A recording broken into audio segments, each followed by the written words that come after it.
Joshua, chapter 11. Conquests in northern Canaan, verse 1. When Jabin, king of Hazor, heard of this, he sent to Jobab, king of Madon, and the king of Shimron, and the king of Achshapeh, and to those kings who were in the northern hill country, and in the Arabah south of Cinneroth, and in the lowland, and in the Naphath Dor on the west, and to the Canaanites in the east, and the west, the Amorites, the Hittites, the Perizzites, and the Jebusites in the hill country, and the Hivites under Hermon in the land of Mizpah. And they came out with all their troops in a great horde, in number like the sand that is on the seashore, with very many horses and chariots. And all these kings joined their forces and came and encamped together at the waters of Merom to fight against Israel. And the Lord said to Joshua, "Do not be afraid of them, for tomorrow at this time I will give over all of them slain to Israel. You shall hamstring their horses and burn their chariots with fire." So Joshua and all his warriors came suddenly against them by the waters of Merom and fell upon them, and the Lord gave them into the hand of Israel, who struck them and chased them as far as Great Sidon and Misrephoth Maim in the eastward, as far as the valley of Mizep. And they struck them until he left none remaining. And Joshua did to them just as the Lord had said to him. He hamstrung their horses and burned their chariots with fire. And Joshua turned back at that time and captured Hazor, and struck its king with the sword, for Hazor formerly was the head of all these kingdoms. And they struck with the sword all who were in it, devoting them to destruction. And there was none left that breathed, and he burned Hazor with fire.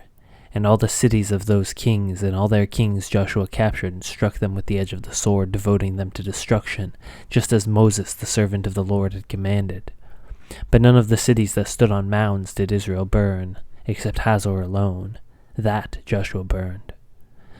And all the spoil of these cities and the livestock the people of Israel took for their plunder, but every person they struck with the edge of the sword until they had destroyed them, and they did not leave any who breathed. Just as the Lord had commanded Moses his servant, so Moses commanded Joshua, and so Joshua did. He left nothing undone of all that the Lord commanded Moses. So Joshua took all that land, the hill country, and all the Negeb, and all the land of Goshen, and the lowland of the Arabah, and the hill country of Israel and its lowland, from Mount Halak, which raises toward Seir, as far as Baal-Gad, and the valley of Lebanon below Mount Hermon. And he captured all their kings and struck them and put them to death. Joshua made war a long time with those kings. There was not a city that was made peace with the people of Israel, except the Hivites and the inhabitants of Gibeon. They took all in battle. For it was the Lord's doing to harden their hearts that they should come against Israel in battle, in order that they should be devoted to destruction, and should receive no mercy but be destroyed, just as the Lord commanded Moses.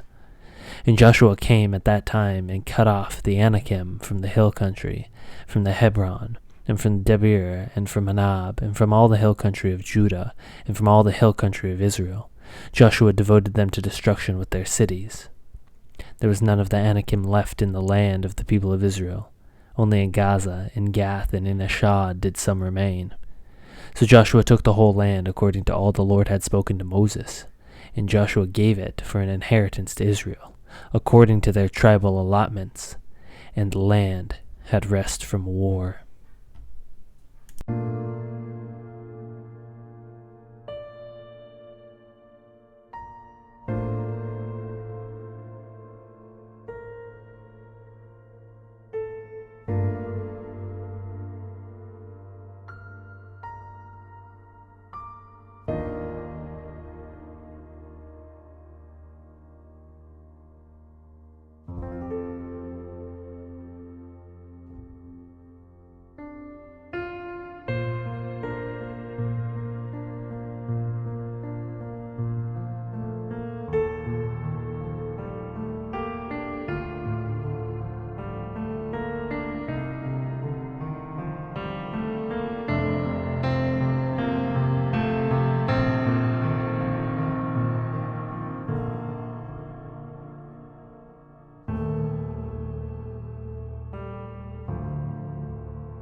you.